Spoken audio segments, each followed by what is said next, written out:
In the opening scene, we see a king and his soldiers chasing a flying dragon and ride towards a mountain. They enter the mountain cave using ropes and start searching for the dragon. The dragon is way too powerful and burns down all the soldiers with his fire breath. The king surrenders and falls down on his knees. Centuries have passed and the movie's story jumps to present day. Two sisters are seen chopping wood in the forest. Their father, Lord Bayford, is the king of the land. He receives a marriage proposal for his elder daughter from the Queen of Aurea, a very powerful and prosperous kingdom. The king feels this marriage can save their kingdom from poverty and famine and asks his daughter to accept it for their people's better future. They set sail towards Aurea. They are amazed to see dragon sculptures at the entry gates of the port of Aurea. We see the first glimpse of Aurea. There are beautiful lush green fields full of crops, abundance of wealth and a magnificent huge castle in a valley surrounded by mountains. They are received by the head minister at the gates. He informs them that the royal family is offering their prayers and will meet with them the next morning. They are given awesomely beautiful rooms to rest for the night. Elodie goes to the window of her room and sees another girl in the adjacent tower room. Night falls but the two sisters are not able to sleep. Elodie opens up her room window and sees torchlights in a cave far away in the mountains. The next morning, Queen Isabel of Aurea tests the wits of Elodie, which she passes with flying colors. Prince Henry introduces himself to Elodie. The royals and Elodie's father withdraw into a room to discuss some matter of marriage privately. Prince Henry takes Elodie out for a tour of the kingdom. Elodie shares with the prince her dreams of traveling the world to explore new places. The prince also shares her views and is looking forward to doing that with her. It seems something is bothering the prince in the back of his mind, but he ignores the question. We see them galloping in the fields, enjoying each other's company and the natural beauty of the kingdom. On question by Elodie about the light seen by her last night in the mountains, the prince tells her that last night they had gone to the mountain cave to perform some traditional family rituals. The mountain cave is considered to be a sacred place by their ancestors for generations. Meanwhile, the meeting finishes and Lord Bayford comes out the room with a worrying, sad look on his face. Lady Bayford asks him about his concerns, to which Lord Bayford replies, "Nothing is wrong." Lady Bayford is still not convinced and suspects something is definitely wrong.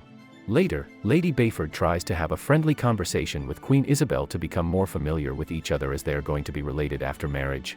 Queen Isabel seems uninterested in any kind of personal relations and reminds Lady Bayford that this marriage is just an agreement between the two kingdoms and nothing more. The Queen reminds Lady Bayford that there is no comparison between their families and it's best to know your place and maintain distance. Lady Bayford is very dejected by this humiliating exchange. She is stepmother of Elodie, but she loves her like her own daughter and tries to warn her that she suspects something is wrong and she should refuse the marriage proposal. The king arrives right then and breaks the conversation and takes Lady Bayford with him. On the day of marriage the next day, Elodie is dressed up like a beautiful fairy tale princess. The marriage ceremony takes place in the castle. After the marriage, she bids goodbye to her father and leaves with Prince Henry and the royal family for attending the ancient ceremony up in the mountains. When they arrive at the mountain cave, she sees everyone is waiting for them with golden masks on their faces, which surprises her a lot, but she keeps going along with them. The priestess tells her an ancient story behind the ritual. Their ancestors had colonized this island thinking it was uninhabited, but it was already inhabited by a creature, a last of its kind. The beast attacked their village and killed a lot of people. The king gathered his soldiers and attacked the creature, but lost to the creature. The creature then told the king that they can share the island peacefully if the king agrees to give up his 3 beloved daughters. So a pact was made between them and it has been upheld for centuries till today. She mentions that now it is Elodie's turn to share the responsibility of their kingdom. She makes a cut on her palm and also a similar cut on Prince Henry's palm and joins their palms to mix the blood. Elodie is christened as the royal princess of their kingdom. Elodie finishes the ceremony by tossing a coin into the chasm. Prince Henry tells Elodie that it is a custom that the groom has to carry the bride back to the castle. Henry picks her up in his arms and starts walking, but suddenly stops in the middle of the bridge. He sadly apologizes to Elodie and throws her down into the cave. Elodie falls down screaming in pain. Her fall is broken by the branches and vines and she survives but has lots of bruises and cuts. Her cries for help awake the sleeping dragon. Looking around, she sees lots of gold ornaments. She realizes that she has been sacrificed to the creature just like many other girls before her. She starts exploring the cave and sees a flickering light at one end of the cave. A small bird on fire catches her attention. She wonders who could have done that to the bird. Right then she hears a loud roar and hundreds of burning birds drop down to the ground all around her. The dragon finds her and roars loudly, scaring Elodie. She runs and tries to hide behind some rock pillars. Elodie asks the dragon what it wants. Dragon tells her that he wants what is owned and every generation of her kind has to pay. The dragon starts playing a cat and mouse game with her. The dragon tries to burn her up with its dragon fire breath, but she runs and barely escapes it. She finds the burned body of the girl she saw a night before from her castle room window. The dragon tries to burn her again, but she hides in a tight cavity space. She suffers some burns on her leg in the process. Dragon says that she is clever to hide and survive. The last one before her was quick to die. The dragon pretends to walk away. She gathers herself together, ties a bandage around her burned leg and starts exploring the caves with the help of a makeshift light. She slips and falls through a tunnel further down into the cave. She recalls her mother's last words to be brave and face any difficulty in life. She sees a strange glowing light and finds a colony of glowing caterpillar-like insects. She places one on her palm and later makes a net out of her dress and puts a couple of glow worms in that to make a lantern for light. The dragon finds her and tries to catch her once again, but she is quick to react and once again hides in a small tunnel. The dragon mocks her and tells her that she hides well like the others before her. Elodie sees a lot of names scribbled on the cave walls. They were probably written by each girl who had been there before her over the last few centuries. She starts hallucinating and sees few of the other girls who suffered like her. Some of the glow worms slip out of the net and stick to her wound on her leg. She hurriedly pulls them away but observes that her leg wound is healed. Elodie realizes that the glow worms have healing powers. She sees a map of the cave system which had been etched on the rocks by girls in the past. It shows her a way out to the exit through the caves. She climbs up through the tunnel of sharp crystals and reaches the top. The exit leads to nowhere as it opens up way high up on the vertical side of the mountain. As she sits at the edge crying in disappointment, she observes some men going into the entrance of the mountain and shouts to them, but they can't hear her. The dragon tries to grab her, but she retreats back in the tunnel. Dragon tells her 3 were taken and 3 must be given. It is about to burn her down when someone screams Elodie's name. Dragon leaves to investigate. It is her father, Lord Bayford, and his men who have come to search for Elodie.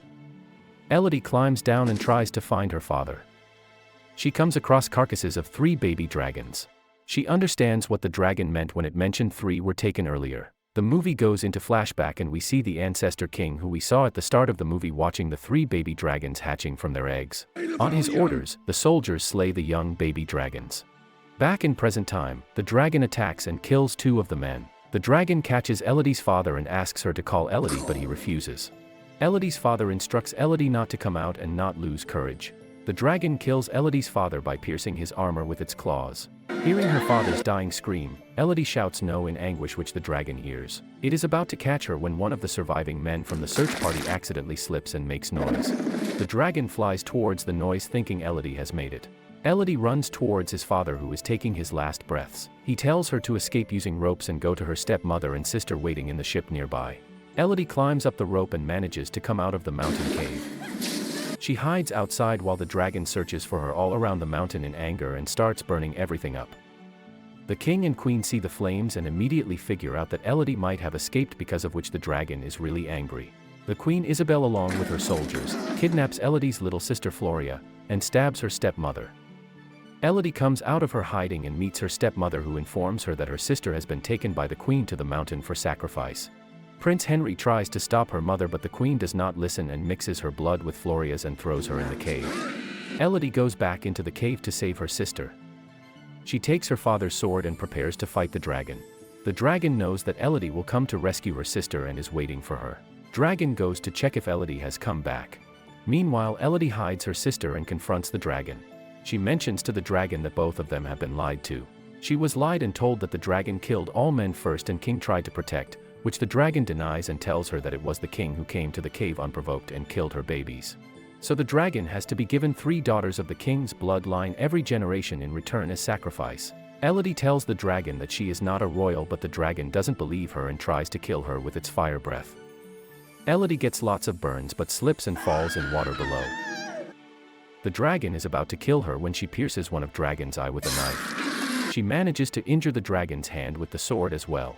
Elodie tricks the dragon to breath fire at her, but the fire is deflected by the rocks behind Elodie and the dragon gets burned badly from its fire. As the dragon is taking its last breaths, Elodie shows her hand cut and explains to the dragon how it was fooled by the royal family. She mentions that the dragon was lied to by giving innocent girls sacrifice who were not even from the bloodline of the king. The queen used to mix the blood by a cut in hand and fool the dragon into believing that the sacrificed girl had royal blood. The dragon understands it all and asks Elodie to kill it, ending its misery and guilt. But she instead spares the dragon's life and applies the glow worms to its wounds to heal it. In the following scene, we see another marriage ceremony being conducted by the royals. They have managed to arrange for another innocent girl for sacrifice by lying to her family and the girl. Elodie arrives right on time and warns everyone to leave immediately if they want to save their lives. Henry tries to explain to Elodie that this new girl is the last to be sacrificed. After her, he will be free to marry anyone he wants. The queen is still not accepting their fault and tries to threaten Elodie. Elodie tells the queen that she should fear something else and not her. We see the dragon flying in and looking down at everyone. Elodie leaves the area and the dragons burns down the royal family and everyone else who assisted them in this lie and deception story. It looks like back in the cave, the dragon actually understood that Elodie was not at fault and the royals were lying to everyone including it. We see the royal castle in flames and Elodie and the dragon together as friends now. In the next scene, we see Elodie has become the queen of the royals' kingdom and hands over the charge to manage the kingdom to her stepmother. In the ending scene of the movie, Elodie is traveling in her ship to see the world in pursuit of her dreams. The dragon flies beside her ship like a loyal friend protecting her. A happy ending to a fairy tale-like story filled with twists and turns ending in the win of good over evil. Highly recommended to watch the full movie. Subscribe for more videos like this. Turn on notifications and leave a like to help the channel out. Thank you for watching.